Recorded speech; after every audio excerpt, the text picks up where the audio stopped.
Welcome back to Animal Lover. Last time, was that last time? Or was it the part before? I'm not quite sure, but I think we kissed Edmund last time. Or Edmund kissed us, to be exact. And we are tailing Adara right now. Oh, let's see how this all works out. Yeah, I see her. Great. Just keep an eye on her. Everyone's in position. Will do. What should I order? Charlie said something small. I think he meant it so you could pay for it quickly, but he might also be a cheapskate. Might? What do you mean, might? I'm saying he might actually... No, I'm talking to Kyle. What do you mean, might? You steal a root beer. I could probably find enough change on the street to buy a root beer. You caught me. So yeah, order something small and call us when she starts to move. You got it. I hang up and look at Frankie and Edmund. Alright, well, what now? I don't know, walk around. If she starts to move, we'll start yelling for each other. Alright. Everyone splits into different directions. I find myself breathing again. I don't know when I became the leader of this little troop, but it feels like they've been depending on me more and more lately. After realizing I don't have anything in the bookstore I'm particularly interested in at the moment, I decide to walk around directionless. Hey, Gaja? Yeah, Frankie. Frankie turned around from wherever he was heading, and now it's just us in this aisle together. I think it's neat that we all get to just kind of walk around the bookstore. This place is great, but should we be leaving Kyle alone in the store? Oh, right. Oh, shit. Yeah, I wanted to glance into some of the records. Would you mind keeping an eye on Kyle? Yeah, of course. Thanks, Kasia. Frankie dashes off and I'm alone again. I'm finding myself worried that he hasn't already stolen something. He's inside the general fiction aisle when I get to him. Hey, Kyle. Hey, Kasia. What are you looking for? Nothing in particular, really. I never really got into books.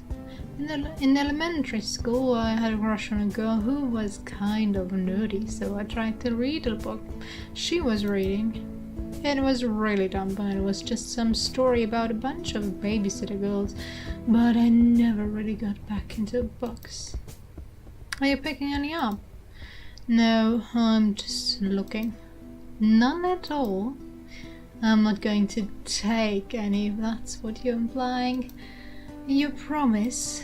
Yeah, I promise. Alright, cool. Do you have any recommendations? No, I haven't read in a long time either. Well, what kind of a book are you looking for? Stranger says, his head turned to us, his body facing the shelves in front of him. He's an older guy wearing a t-shirt for a band I've never heard of. I know this man. This is Chris McDougal. I used to babysit for him. Oh, hey, Mr. McDougal. Hey, Cara. It's been forever. How are you doing? I'm doing great. What are you up to? Well, Samantha's entering 3rd grade and we needed to pick up some books for her, but I'm letting her pick out anything she wants. Oh, that's cute. I guess she's getting too old for a babysitter. No, not really. Though you're looking for a little extra pocket change. No, my hands are full. Thanks though. No problem. Who's your friend? Mick. What? What? No fucking way. Mick, it's me. Wait. No. Yeah, man, it's me, a genuine article. Listen, I don't know what you're talking about. Dude, it's me, seriously. Kyle. That's impossible. Wait, isn't this Mick? Mr. McDougal, you were Mick? How do you... Wait. How you supposed to be dead? I bet that's what it looked like, huh? Mick is stunned, his eyes are widened. I'd only met Mr. McDougal a couple of times, and he always seemed like a quirky, fun kind of dad. But his face is frozen in fear and his fingers are squeezing his thumb. Kyle, you're alive? Sure as shit, man. I can't remember Mr. McDougal's voice. I'm sorry. And a second later, Chris McDougal has latched onto Kyle, hugging him tightly and gripping his shoulders. For a moment, he even grabs Kyle by the side of his head and just inspects him. I can't believe it, it's really you. Yeah, I bet this looks weird. You haven't changed at all. You seriously look as young as when I last saw you. Well, there's kind of a reason. What? Oh, not because you're, Asian? Yeah, that's not what I was catching at. I don't believe you, asshole. You're just as fucking racist as you've always been. Oh my god, it's actually you. In the flesh. But how? Where were you? Well, you might not believe me. Does it also have to do with why you still look like you're, 20? Actually, yeah, well, 21. Hey, Dad. A voice at Mick's side speaks up. Hey, Sammy, Mick seems taken out of the moment suddenly by his child's arrival. Do you, you remember Kaja, your babysitter, right? Hey, Sammy. Hey, Kaja. Dad, I think I found one, but I can't decide. Can I have 2 books? Sam, we said, I look up to see Ken looking down at the child with a weird, pained look on his face, like someone slapped him on the back too hard and doesn't want to say anything about it. Yeah, sure. All I need to do is give, Mick is completely losing it. Sweetie, this is my friend Kyle. Kyle, this is my daughter Samantha. Hi. Samantha says as if it's an obligation. She bows her head and starts to shy away. Hey, Sam. You have weird hair. I do have weird hair. Your dad used to have weird hair too. A small chuckle comes out of Samantha. Daddy always has weird hair until he cuts it all off. Yeah, so I see. But your hair's like a skunk, while Daddy's hair was spiky. I get that a lot. Cal's smile is forced and his fists are clenched up tightly. It's worrying me, actually. Sam, can you give me some time with my friend? I promise I'll get you 2 bugs if you do. If I'm extra good, can I get 3? That was good. Don't push your luck, kid. Okay. Sam walks away intently back towards the children's books. Cute kid. Yeah. She's going on 9. Her sister just started junior year. Anyway, what's happening with you in the age thing? Well, do you remember that Elena chick that worked on John's like decades ago?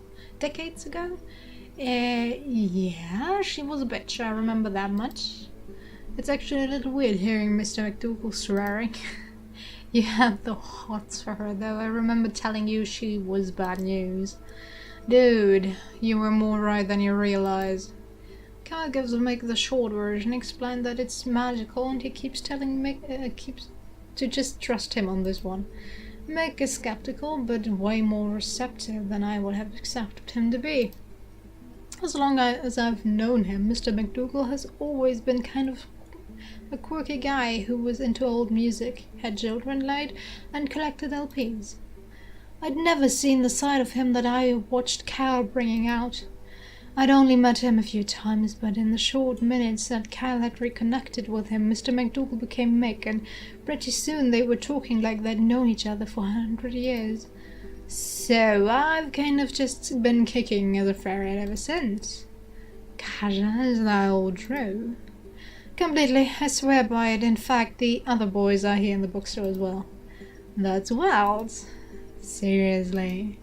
I still don't know if I believe it. I never thought I'd see you again, Kyle. Did you, hear about what happened? With what? Your dad. No, I definitely don't give a shit. Cal, I always assumed that if you ever came back, you'd hear what happened from Shun and then never want to talk to me again. Shun? Why, wait, you mean Shane, right? He went back to Shun when you went missing.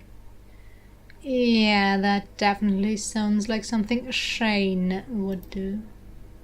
He pronounces Shane bitterly, spiting him in his absence. Wait, Cal, do you also have a Chinese name? Yeah, I did. Some letters have American names, so we'd fit in better. But called us our real names at parties and holidays, so I got mine legally changed. What was your Chinese name? Kyung. So, you haven't talked to Shun then? No, and when this nonsense with Elena's all over and done with, I don't plan on talking to Song or Shane ever again. Kyle, your dad is dead. How? I promised myself I would tell you if you ever came back, and I can't believe it's happening. When you went missing, your dad and Shun accused me of being the reason that you disappeared. For a while, Song just thought you were going to show up panhandling in another city and blamed me for being the reason. I went over to his house to try to reason with him. Shun was there too. Shun started shouting at me and cussing me out. I tried to talk sense into Song, but I don't know, he just sort of passively agreed with Shun. Shun told me to leave, but I don't know, man, I was really pissed off. I wouldn't leave. Song started calling the police. I knocked the phone out of his hand and told him to apologize for driving you out of the house in the first place. Shun pulled me away from him, and I don't know, man, I just fucking slammed him. I broke one of his teeth, and Mick was completely silent. He started to tear up. Cal still just staring intently at Mick, waiting for the story to conclude. After pursing his lip and taking a deep breath in, Mick continues. And Song had a heart attack. He died in the emergency room. There was an investigation. They arrested me.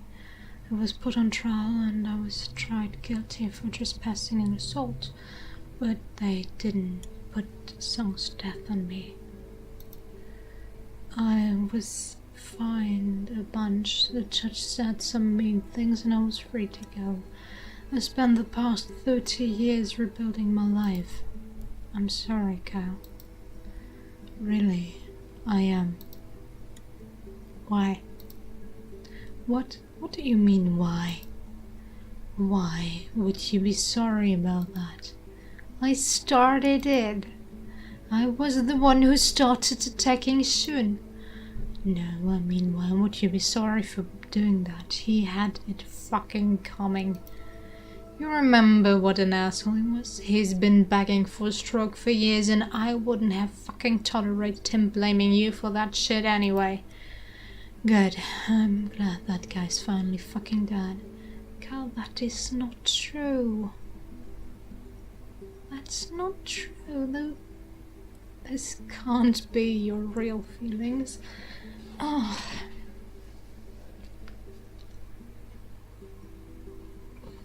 No matter what an asshole your parents are, they're still your parents and you still love them.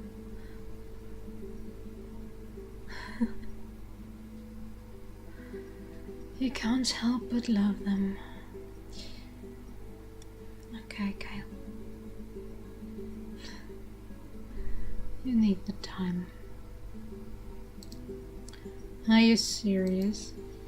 Dad, serious, I should be thanking you. Kyle, that's horrible.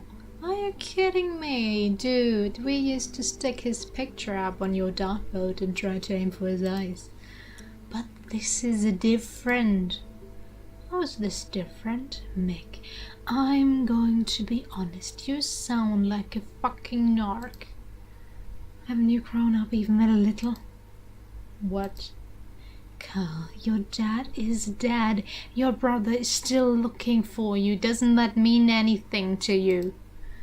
Of course it does. You and me, man. We always said familiar structures are bullshit.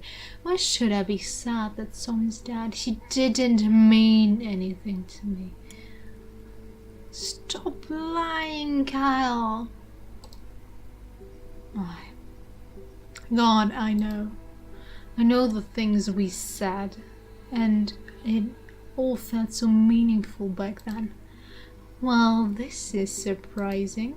Fucking A. Mick, are you serious? What? So you just gave up, got an office job and started peddling advertisements? Is that it? No, dude, it's not that. You grew out of it, huh? You put on a tie and started to dance like a good monkey should. I went to college. I got a degree. I got married and I had 2 daughters, and they don't have to live in a shack just because I'm still fighting some imaginary corporation monster that doesn't exist. I didn't let go, Carl. I'm a city comptroller. I make sure the government isn't fucking around with your money. That it's going where it needs to go. Congratulations on becoming an accountant then. Real fucking cool. How many punk-approved jobs do you think there are, Kyle? There can only be so many bars, only so many mechanics. Not everyone gets to wear denim to work.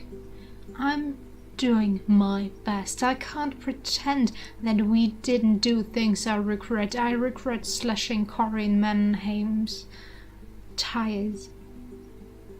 That's not how you write Mannheim. I'm sorry.